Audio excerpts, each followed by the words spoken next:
नमस्कार, मैं कमल कौशिक, आप देख रहे हैं हमारा खास कार्यक्रम जिसका नाम है ब्रेकिंग बुलेटिन। सबसे पहले बात करते हैं दिल्ली दौरे पर है हरियाणा के मुख्यमंत्री नायब सैनी। बीजेपी सांसदों के साथ उनकी बड़ी बैठक चल रही है। हरियाणा भवन में ये बैठक जारी है और इस बैठक में विकास कार्य को लेकर चर्चा चल रही है। सांसद सुभाष बराला, रामचंद्र जांगड़ा भी मौजूद हैं।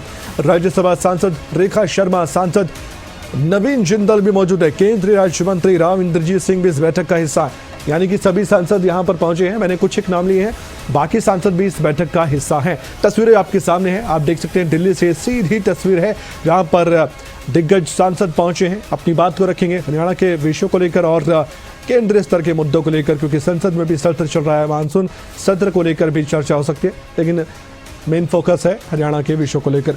आइए आपको सीधे सुनवाते हैं इस बैठक से पहले सांसद रामचंद्र जांगड़ा ने क्या कहा। हमारे संवाददाता राजा पटेल ने उनसे खास बातचीत की है।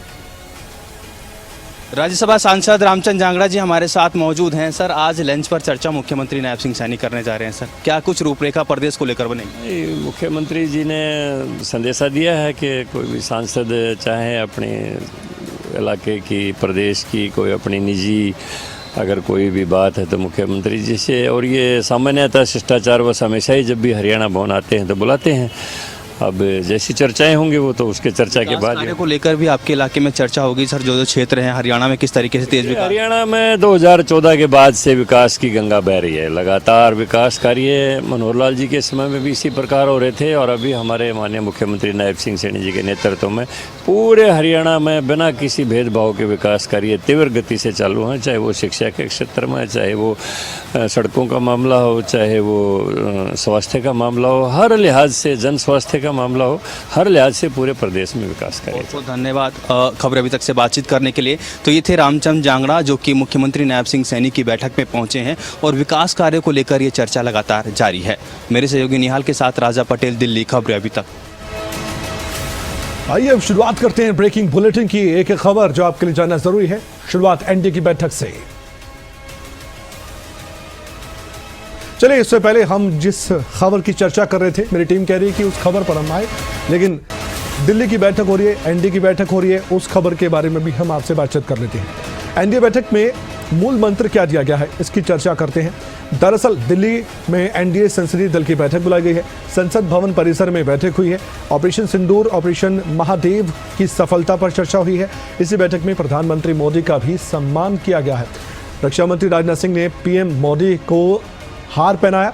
पीएम मोदी ने सांसदों को संबोधित किया और ये कहा कि ऑपरेशन सिंदूर पर चर्चा करवाना विपक्ष की एक गलती है और विपक्ष खुद ही अपने आप को आईना दिखा रहा है। दिल्ली के संसद भवन परिसर में एनडीए संसदीय दल की बैठक दरअसल बुलाई गई थी। इसमें एनडीए सांसदों ने अपनी बात रखी। ऑपरेशन सिंदूर और ऑपरेशन महादेव की सफलता पर भी पीएम नरेंद्र मोदी को सम्मानित किया गया। तस्वीरें आप देख सकते हैं। रक्षा मंत्री राजनाथ सिंह ने पीएम मोदी को ये हार पहनाया, उनका सम्मान किया। सांसदों ने हर हर महादेव, भारत माता की जय के नारे भी लगाए और पीएम मोदी ने सांसदों को संबोधित करते हुए कई बातें कही। पीएम ने कहा कि संसद में ऑपरेशन सिंदूर पर चर्चा की मांग करके विपक्ष ने खुद ही गलती कर ली। इसमें उनको ही फजीयत का सामना करना पड़ा है। विपक्ष अपने पैर पर कुल्हाड़ी मारने में माहिर है। विपक्ष रोज ऐसी चर्चा करवाए, हम इस फील्ड में माहिर है। एनडीए सांसदों की बैठक में ऑपरेशन सिंदूर की सफलता पर सर्वसम्मति से एक प्रस्ताव भी पास हुआ। इसमें यह कहा गया कि सैन्य शक्ति और मजबूत नेतृत्व के जरिए इंसाफ हुआ। भारत आतंकवाद को ना तो भूलता है और ना ही कभी माफ करता है। ये काम करने का तरीका नहीं होता।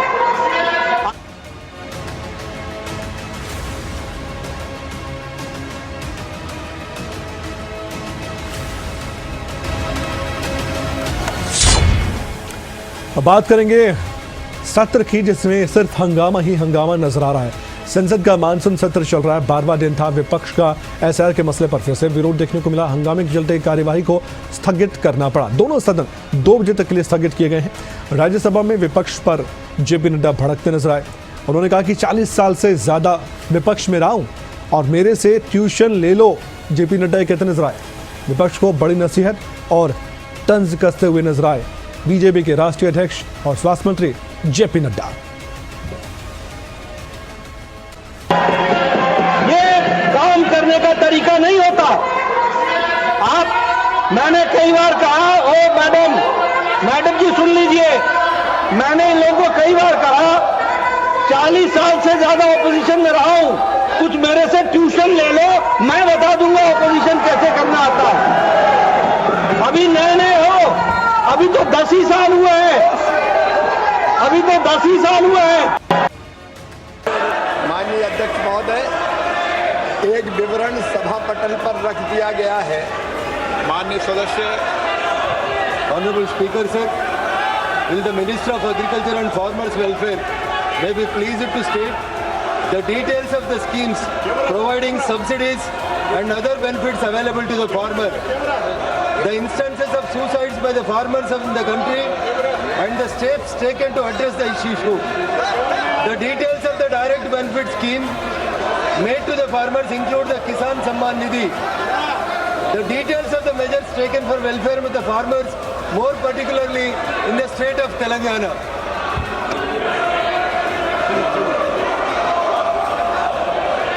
माननीय अध्यक्ष महोदय, माननीय सदस्य ने बहुत किसान हितैषी सवाल पूछा है, मैं इसका जवाब देना चाहता हूँ।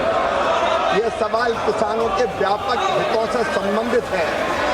ये सवाल किसानों की आय बढ़ाने के लिए है। ये सवाल किसानों के कल्याण की योजनाओं के बारे में है। माननीय अध्यक्ष महोदय, मैं आपका संरक्षण चाहता हूँ। ये विपक्ष क्या तमाशा कर रहा है? माननीय अध्यक्ष महोदय, लोकतंत्र की हत्या प्रतिपक्ष कर रहा है। मुझे सवालों का जवाब नहीं देने दे रहा। मेरे सवाल किसानों से संबंधित, गरीबों के कल्याण से संबंधित। ये केवल लोकतंत्र की हत्या कर रहे हैं। आप सदन नहीं चलाना चाहते हैं, सदन को नियोजित तरीके से, योजनाबद्ध तरीके से आप बाधित करना चाहते हैं। मैंने प्रयास किया सदन को चलाने का, माननीय सदस्यों का समय होता है, लेकिन आप को कई बार आग्रह करने के बाद भी आप संसद की गरिमा और मर्यादा को गिरा रहे हैं। आप दुनिया के सबसे बड़े लोकतंत्र होने के बाद आपका व्यवहार और आपका आचरण संसदीय मर्यादाओं के अनुरूप नहीं है। मैं पुनः आग्रह करना चाहता हूं, सदन अपनी अपनी सीट पर बैठे तो सदन चलेगा। नियोजित तरीके से, योजना तरीके से सदन स्थगित कराना लोकतंत्र के लिए उचित नहीं है। आप देश की जनता की भावनाओं के अनुरूप कार्य नहीं कर रहे हैं। आप सदन चलाना चाहते हैं, सदन की कार्रवाई आज 2 बजे तक के लिए स्थगित की जाती है। और एक तरफ ये हंगामा, दूसरी तरफ सियासी घमासान कई विषयों को लेकर। भाई के समर्थन में बहन कैसे आती है, ये आप देखिए। प्रियंका गांधी राहुल गांधी को लेकर कई बार स्टैंड ले चुकी हैं। कांग्रेस की सांसद प्रियंका गांधी ने एक बार फिर से बयान दिया। दरअसल पिछले कुछ समय से राहुल गांधी सुर्खियों में बने हुए हैं, लेकिन अब कोर्ट की एक टिप्पणी भी उनके लिए थोड़ी मुश्किलात पैदा करने वाली खबर बनी। राहुल गांधी ने हमेशा सैनिकों का आदर किया है, ये प्रियंका गांधी सफाई में कह रही थी। राहुल गांधी के दिल में सभी के लिए आदर है। राहुल गांधी का कर्तव्य सरकार से सवाल पूछना, और वो वही काम कर रहे, वो अपना कर्तव्य निभा रहे। प्रियंका गांधी ने यह भी कहा कि ऑपरेशन सिंदूर पर चर्चा होनी चाहिए, एसआर पर भी चर्चा होनी चाहिए। जब भी बोलते हैं, जब भी उनका हम कुछ भी भाषण या कोई भी टिप्पणी सुनते हैं, उसमें वो आदर बहुत स्पष्ट दिखता है। जो लीडर ऑफ ऑपोजिशन होते हैं, जो नेता प्रतिपक्ष हैं, उनका जो कर्तव्य है वो ये है कि सरकार से सवाल पूछना, ठीक है, ये उनका कर्तव्य है। तो वो अपना कर्तव्य निभाते हैं। जब सरकार से सवाल पूछते हैं, उनको पसंद नहीं है, वो जवाब नहीं देना चाहते, इसलिए ये सब चीज़ें वो कराते हैं। सही, बहुत स्पष्ट बात है। अभी सदन नहीं चल रहा है, कितने दिनों से नहीं चल रहा है, और मैं सोच रही थी कि कितना मुश्किल है। सबसे बात करें, कह दें हम चर्चा कर लेंगे। कितना मुश्किल है सदन को चलाना। क्या इतने दुर्बल हो गए कि इनसे सदन ही नहीं चल रहा है अब? आज एक बड़ी बैठक भी होने जा रही है। एसवाल पर बैठक काफी हो चुकी है, लेकिन क्या समाधान निकलेगा? एसवाल को लेकर दिल्ली में 2 राज्यों के मुख्यमंत्री एक टेबल पर फिर से आएंगे। केंद्रीय जल शक्ति मंत्री CR पाटिल अध्यक्षता करेंगे इस बैठक की, और पूछेंगे दोनों राज्यों से कि एसवाल को लेकर दिक्कत परेशानी क्या है। इससे पहले भी इस तरह की बैठकें हो चुकी, लेकिन वही ज्यों की त्यों बातें। मुख्यमंत्री नायब सैनी और पंजाब के मुख्यमंत्री भगवंत मान भी इस बैठक में पहुंचकर अपनी बात को रखेंगे। चिनाब और रावी के पानी पर पंजाब का जोर है। पहले 9 जुलाई को बैठक हुई थी और काफ़ी सकारात्मक चर्चा भी हुई, लेकिन जब अपने राज्य में पंजाब के मुख्यमंत्री जाते हैं तो उनके सुर बदल जाते हैं। वहाँ जाकर कुछ और बातें होती हैं और यहाँ जाकर कुछ और। तो ऐसे में सवाल यह है कि क्या पंजाब राज्य होगा हरियाणा को पानी देने के लिए? सुप्रीम कोर्ट में मामला चल रहा है, इसलिए भी इस तरह की बैठकें ज़रूरी है, क्योंकि केंद्र से भी सुप्रीम कोर्ट कई बार कह चुका है कि इस मसले को आप मध्यस्थता करके सुलझाएं, वरना ये मामला यूं ही अटकता रहेगा। देखने वाली बात है जब सुनवाई होगी तो सुनवाई में क्या निकल कर सामने आएगा, और आज की बैठक पर भी हमारी नज़र बनी हुई है।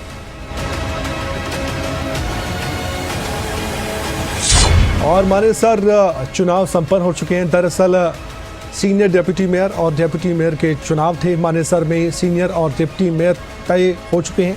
काफ़ी दिलचस्प मुकाबला था। नगर निगम चुनाव जो था इन 2 पदों को लेकर, इसमें निर्विरोध चुने गए हैं। मानेसर नगर निगम इस चुनाव पर सबकी निगाहें थी। सवाल ये था कि अब कौन बना है।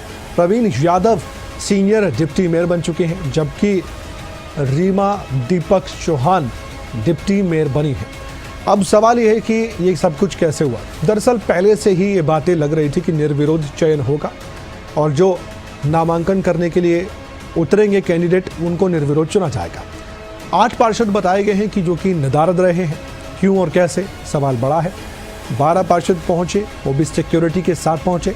राव नरबीर सिंह हरियाणा के कैबिनेट मंत्री, उनकी उपस्थिति अहम थी। वो काफ़ी दिलचस्पी इस चुनाव में भी लेते नजर आए हैं, जबकि उनका यहाँ क्या काम था ये भी आप जानते हैं और हम भी जानते हैं। ऐसे में यहाँ पहुँचकर उन्होंने अपनी तरफ से कई बातें भी कही और कई सवालों के जवाब दिए। कई सवालों को गोलमोल कर दिया, लेकिन ज़्यादातर सवालों के जवाब भी दिए थे।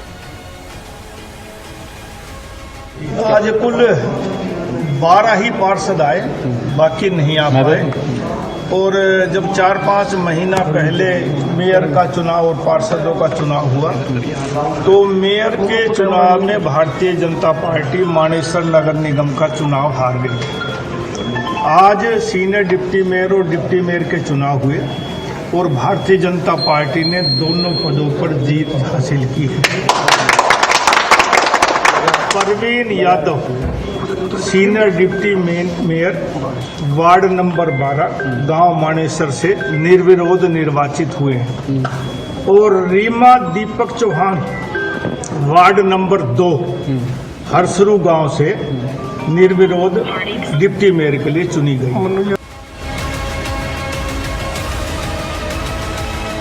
और गुरमीत राम रहीम फिर से जेल से बाहर आ चुका है। गुरमीत राम रहीम अक्सर सुर्खियों में रहता है जब वो जेल से बाहर आता है। एक बार फिर से सुनहरे जेल से बाहर आकर सीधे वो सिरसा डेरा पहुंचा। 40 दिन की पैरोल पर जेल से बाहर आया है गुरमीत राम रहीम और रोहतक जेल से सिरसा पहुंचा गुरमीत राम रहीम और सीधा जाते ही संदेश भी दे दिया कि जो हम कहते हैं उसे संगत माने, जो हम गाइड करते हैं उसके मुताबिक चले। ये बात गुरमीत राम रहीम ने कही है सिरसा पहुँचकर। जब वो डेरे में पहुँचा पहला संदेश उसका यही था। कई बातें हो रही है, कोई कह रहा है जन्मदिन के मौके पर, क्योंकि 15 अगस्त को जन्मदिन होता है गुरमीत राम रहीम का, इसलिए वो बाहर आया। कई लोग कह रहे हैं कि नियमों के मुताबिक सब कुछ हुआ, कई लोग कह रहे हैं कि बार बार उसके साथ कुछ होता है। और पहले भी इस पर सवाल हो चुके हैं, पहले भी जवाब दिए जा चुके हैं कि जो आम कैदी जिस तरह से इस तरह की सुविधाओं का लाभ लेता है, वैसे ही गुरमीत राम रहीम भी लाभ ले रहा है। वैसे ही वो नियमों के तहत ही पैरोल पर और फरलों पर बाहर आया है। 14वीं बार आप सोचिए जेल से बाहर आ चुका है गुरमीत राम रहीम।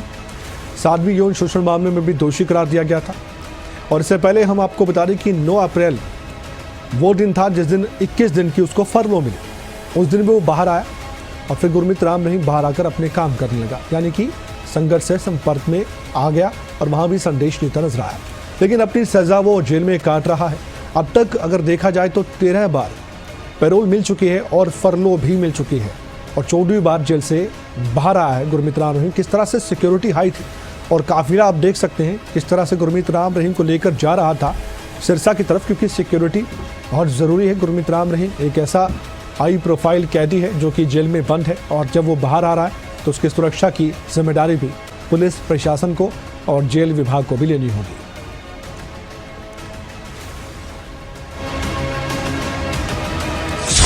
हरियाणा में कानून व्यवस्था को लगातार बदमाश चुनौती देते हुए नजर आते हैं। अगर मैं अकेले गुरुग्राम की बात करूं तो साइबर सिटी गुरुग्राम में भी क्राइम का ग्राफ बढ़ते बढ़ते काफी बढ़ चुका है। यहाँ पर कई बार गोलियां चलती हैं, कई बार धमकियां मिलती है, कई बार फिरौती की खबरें सामने आती है, कई बार बदमाशी होती है, कई बार स्टंट होते हैं और इस बार आप देखिए बड़ा हत्याकांड हुआ है। इस हत्याकांड के बारे में मैं आपको बताना चाहता हूँ विस्तार से, सुनिए ध्यान से। गुरुग्राम का सेक्टर 77 गोलियों से गूंज उठा, जहां पर एक व्यक्ति की गोली मारकर हत्या कर दी जाती है और ये जो है SPR रोड था जहां पर ये हत्या की गई है। युवक पर ताबड़तोड़ एक के बाद एक गोलियां बरसाई गई। करीब 6 से 7 गोलियां मारी गई। गोली लगने से युवक की मौत हो गई। दर्दनाक मौत के बाद पुलिस पहुंची मौके पर और पुलिस छानबीन कर चुकी थी कि शुरुआती तौर पर क्या सामने निकल के सामने आया। तो यहाँ पर पुलिस के कर्मचारियों ने सबूत जुटाए। वहाँ पर मौके पर जो FCL की टीम थी उसको बुलाया गया और सबूत जुटाकर ये देखा गया कि यहाँ पर गोली के खोल मिले, यानी कि गोलियों से एक व्यक्ति को भून डाला गया। दिल्ली का रहने वाला था एक शख्स जिसकी मृत्यु हुई है। नाम रोहित शौकीन है, यानी कि शव की पहचान रोहित शौकीन के रूप में हुई है। फिर आगे बढ़ा गया, पूछा गया कि ये क्या कारण हो सकता है जो हत्या की गई है। तो शुरुआती तौर पर मैं बार बार आपको इसलिए कह रहा हूँ कि अभी पुलिस छानबीन कर रही है। तो प्रॉपर्टी विवाद का मामला बताया गया है कि प्रॉपर्टी का कोई विवाद था जिसके चलते आपसी रंजिश थी और आपसी रंजिश में हत्या कर दी गई है। अब अज्ञात के खिलाफ तो बताया गया कि मामला दर्ज किया गया है और पुलिस जांच में जुटी है, लेकिन ये शुरुआती जानकारी थी। अभी इसमें अपडेट भी आया है। शव की पहचान रोहित शौकीन के रूप में हुई है। उनके परिवार वालों से संपर्क साधा गया है, उनसे भी पूछताछ की जा रही है कि आखिरकार अगर हत्या हुई है शौकीन की तो इसके पीछे की वजह क्या हो सकती है। जैसा कि प्रॉपर्टी विवाद का एक एंगल निकल कर सामने आया। निहालपुर नांगलोई दिल्ली का रहने वाला एक प्रॉपर्टी डीलर ये बताया गया है। आपसी रंजिश में हत्या की गई है। अज्ञात के खिलाफ मामला दर्ज कर पुलिस अब इस सवाल का जवाब तलाश रही है कि क्या वाकई में प्रॉपर्टी विवाद में ही हत्या हुई है या फिर इसके पीछे और कोई कारण हो सकता है। एक और बड़ी बात है, एक शख्स है संदेह के घेरे में जिसका नाम निकलकर सामने आ रहा है, नांदल करके। अब ऐसे में क्या उससे पूछताछ होगी। और आप ये मानकर चलिए कि इससे पहले फाजिलपुरिया का एक मामला सामने आया था जो फायरिंग का आरोप लगा था। उस मामले में पुलिस ने बहुत से सबूत जुटाए। शुरुआत में कुछ निकल कर सामने आया, बाद में कुछ निकल कर सामने आया।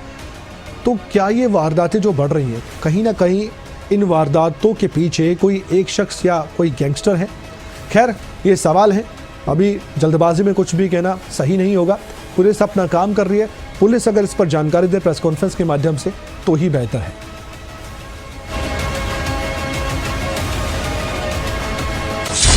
सीएम फ्लाइंग की टीम बड़ी रेड करती है, अलग अलग जगह पर करती है, मामले अलग अलग होते हैं, लेकिन इस बार कहां पर की गई है? सोनीपत में की गई है, जहां पर सीएम फ्लाइंग की टीम ने साथ लिया एक और टीम का, जो टीम अपना काम बखूबी करती है। लेकिन ये जो मामला था ये मेडिकल स्टोर पर छापे का था। 2000 आप सोचिए नशीली दवाइयां बरामद की गई है, 180 इंजेक्शन बरामद किए गए हैं।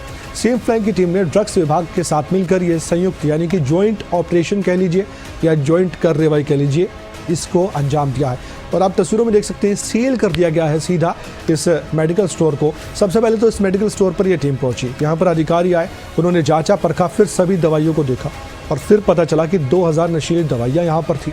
फिर देखा गया कि इंजेक्शन भी यहाँ पर थे।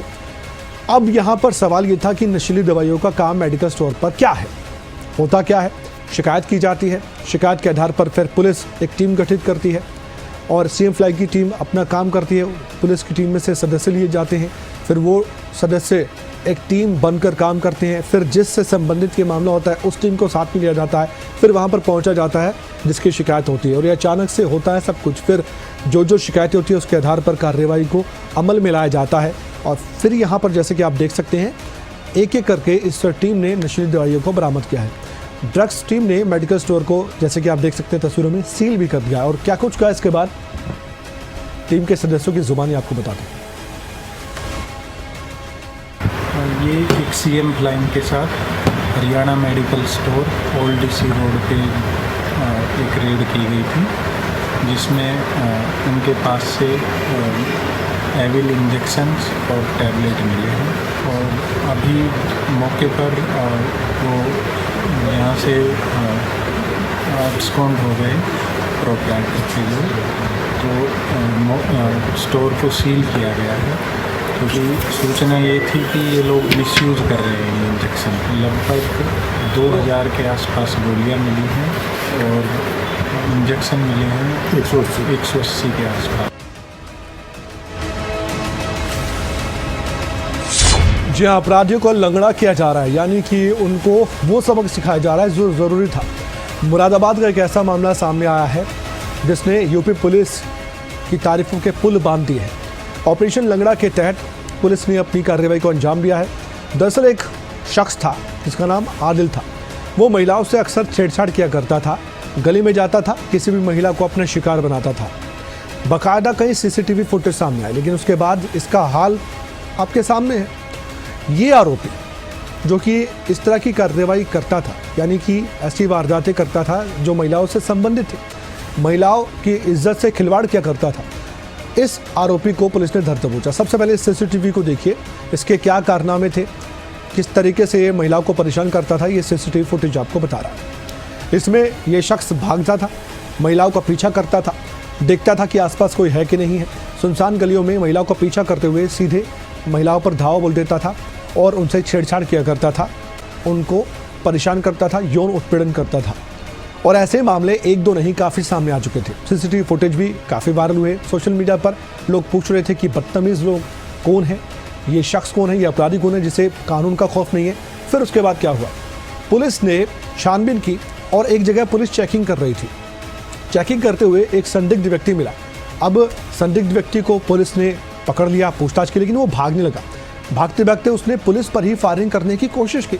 पुलिस ने ऑपरेशन लंगड़ा के तहत फिर उस पर फायरिंग की है, उसके पैर में गोली मारी गई है। उसके बाद की तस्वीर आपके सामने है। स्ट्रेचर पर लेटा ये वही अपराधी है जो इस तरह के काम करता था, लेकिन अब सबक ऐसा सिखाया गया है कि ये कह रहा है कि मैं आगे से कुछ नहीं करूँगा, मुझे बचा लो, इस तरह की बातें कह रहा है पुलिस अधिकारी के सामने। अब उन महिलाओं ने भी राहत की सांस ली होगी जिन महिलाओं के साथ इसने या तो ये काम किया था या फिर ये सोच रहा था। महिलाओं की सुरक्षा को लेकर एक बड़ा सवाल था। यूपी पुलिस और साथ ही यूपी सरकार पर भी सवाल दागे जा रहे थे कि ऐसे अपराधियों का क्या आप इलाज करेंगे। इलाज बांध दिया गया है। छेड़छाड़ की घटनाओं पर अब विराम लगेगा। अब ये सबक उन लोगों के लिए भी है, उन अपराधियों के लिए है जो ऐसा काम करने की सोचते हैं या करते हैं। पुलिस ऑपरेशन लंगड़ा के तहत कार्रवाई उन अपराधियों पर करेगी, इसलिए इन तस्वीरों को बार बार दिखाना जरूरी था। पुलिस मुलाजिम, पुलिस अधिकारी क्या कुछ कह रहे हैं आप खुद सुनिए। देखिए, ड्रोन को लेकर के जो हम लोग गांव-गांव में जाकर, मोहल्ले में जाकर के लोगों को सतर्क कर रहे हैं। इसी क्रम में से जो नागफनी नट बाबा मंदिर के क्षेत्र में गश्त कर रहे थे, लोगों के साथ बातचीत कर रहे थे, लोगों को अवेयर कर रहे थे। इसी क्रम में एक संदिग्ध बाइक पे एक व्यक्ति जा रहा था, उसको रोक करके पूछताछ करने का प्रयास किया। संदिग्ध था, भागा, उन्हें पीछा किया। आगे नट बाबा मंदिर के आगे जो चांदमारी घाट है उसके पास उसकी बाइक फिसल गई और उसके बाद वहाँ से भागने का उसको कोई रास्ता नहीं था। उसने हमारी टीम पर अटैक किया। जवाबी कार्रवाई उसमें घायल हुआ है और उसको हम लोग तत्काल हॉस्पिटल शिफ्ट किया। उसने अपना नाम आदिल बताया है। आदिल सन ऑफ पप्पू उमरी का रहने वाला है, थाना क्षेत्र कांट का है और यहाँ एक हॉस्पिटल में नर्सिंग स्टाफ का काम करता था। और इसने ये बताया कि पुलिस को देख के मैं इसलिए भागा कि कल मेरे द्वारा शाम में एक महिला के साथ छेड़छाड़ की गई थी, दुर्व्यवहार किया गया था, जिसका वीडियो आज वायरल हुआ और पुलिस को जानकारी हुई थी। तो उसको ये प्रतीत हुआ कि शायद पुलिस इसको पकड़ने के लिए आई हुई है। उसी को देख करके भागा था। उसका अभी यहाँ इलाज चल रहा है, इसमें एफआईआर दर्ज की गई है। देखिए, हिमाचल पर कुदरत का कहर किस तरह से बरप रहा है, इस तस्वीर के माध्यम से हम आपको बताएंगे। जो तस्वीर आपके सामने अभी आएगी, पहले जानकारी लीजिए। कुदरत का क्रोध इतना है कि हिमाचल में लगातार बारिश के बाद कई जगहों पर लैंडस्लाइड हो रही है। मौसम विभाग ने एक बार फिर से पूर्व अनुमान जता दिया है, तो लोग चिंता में हैं। मंडी जिला सबसे ज़्यादा प्रभावित जिलों में से एक है। इसके अलावा कांगड़ा में भी बरसात लगातार हो रही। शिमला के कई क्षेत्रों में भी यूं ही हमने देखा कि पत्थर पहाड़ों से गिर रहे हैं, सीधे सड़कों पर आ रहे हैं और लोग यहाँ पर परेशानी में भी आ चुके हैं। अब नदी नाले उफान पर है, बाढ़ की स्थिति कई जगह उत्पन्न हो जाती है। 8 जिले ऐसे जहाँ पर भारी बारिश हो सकती है, ये पूर्व अनुमान है। चंडीगढ़ मनाली नेशनल हाईवे कई बार बंद हो चुका है, बार बार अवरुद्ध हो रहा है। कहीं पर ज़्यादा दिक्कतें परेशानी बढ़ जाती है, कहीं पर घंटों तक जाम लगा रहता है। किन्नौर और निगलसरी के पास नेशनल हाईवे 5 भी अवरुद्ध हो गया। पत्थर के गिरने से यहाँ पर ट्रैफिक व्यवस्था पूरी तरह से चरमरा गई। दोनों तरफ वाहनों की लंबी कतारें लग गई। प्रशासन ने लोगों से सतर्क रहने को कहा है, अपील की है कि प्रशासन के जितनी भी गाइडलाइन है उसका पालन कीजिए, वरना मुश्किलात इसी तरह से पैदा होंगी। जैसे कि आप तस्वीरों में भी देख सकते हैं कि लंबी लंबी लाइनें यहाँ पर वाहनों की लग जाती हैं। इस समय पर्यटकों के लिए एक अहम खबर ये है कि आप अगर पहाड़ों पर जा रहे हैं तो आप ये देखिए कि जिस ज़िले में आप जा रहे हैं वहाँ पर कहीं कुदरत का क्रोध तो नजर नहीं आ रहा, यानी कि लैंडस्लाइड तो नहीं हो रही, वरना आप रास्ते में ही फंस सकते हैं। ये जानकारी आप तक पहुंचाना बहुत जरूरी था। अंबाला से एक बड़ी खबर है, जहां पर 7 करोड़ रुपए की हेरोइन का मामला था। सीआईए 1 टीम ने एक बड़ी कार्रवाई की है। आरोपी लखन दिल्ली से गिरफ्तार हुआ है। कई मामलों में यह फरार चल रहा था। आरोपी पूछताछ में कई बड़े खुलासे कर सकता है और फिलहाल कई बड़े खुलासे उसने कर भी दिए हैं। शिवम चड्ढा नशा तस्कर जिसका नाम सामने आया है, शिवम चड्ढा को भी पुलिस ने गिरफ्तार कर लिया है। आप सोचिए कि ये बहुत बड़ा मामला था। कई मामलों में ये आरोपी फरार चल रहा था। इस आरोपी को पकड़ने के लिए पुलिस लगातार कोशिशें कर रही थी और आखिरकार इसे धर दबोचा गया है। लखन नाम का ये आरोपी है, जिसे पूछताछ में पुलिस ने एक और नाम शामिल किया है अपराध में, और वो है शिवम चड्ढा। उसे भी गिरफ्तार किया गया है। पुलिस अब इन दोनों से ही लगातार पूछताछ करके इस पूरे मामले में और भी खुलासे आने वाले वक्त में करेंगी। 7 करोड़ की हेरोइन पकड़ने का मामला था। टीम द्वारा एक हेरोइन का मुकदमा दर्ज किया गया था, जिसमें करीब 1 किलो हेरोइन एक हीरा चावला नाम के व्यक्ति से बरामद हुई थी, जो कि गाड़ी में लेकर यहाँ दे रहा था, जो कि ट्रांसपोर्ट का काम करता था। जो कि उसकी पूछताछ में ये पता लगा था कि एक लखन जो कि अंबाला कैंट का रहने वाला है, ये सामान उसका है, वो बड़े लार्ज स्केल पर लेके आता है और यहाँ बेचता है। जो कि मार्च के बाद लगातार पुलिस दबिश दे रही है लखन को ढूंढने के लिए, जिसके खिलाफ पहले भी 7 से 8 मुकदमे दर्ज है और कभी पुलिस की गिरफ्त में नहीं आया। एक जिसे कहते हैं नशे का बहुत बड़ा एक मगरमच्छ और सौदागर था इस एरिया का, जिसे ढूंढते हुए जिसकी माननीय हाई कोर्ट से भी बेल रिजेक्ट हो चुकी थी, अब ये सुप्रीम कोर्ट की तरफ से रुख किया था। जो कि हमारी टीम ने काम करते हुए परसों शाम को इसको दिल्ली से अरेस्ट किया है। इसको अरेस्ट करने के बाद इसने बताया कि एक शिवम चड्ढा जो कि कैंट का ही रहने वाला है, आधा सामान इसमें उसका था, जो कि उसे भी हमारी टीम ने उसी दिन अरेस्ट किया है। अरेस्ट करने के बाद इन्हें कोर्ट में पेश किया। पेश करने के बाद इनका रिमांड टिल 5 अगस्त तक लिया गया है, जो अभी पुलिस रिमांड पर है।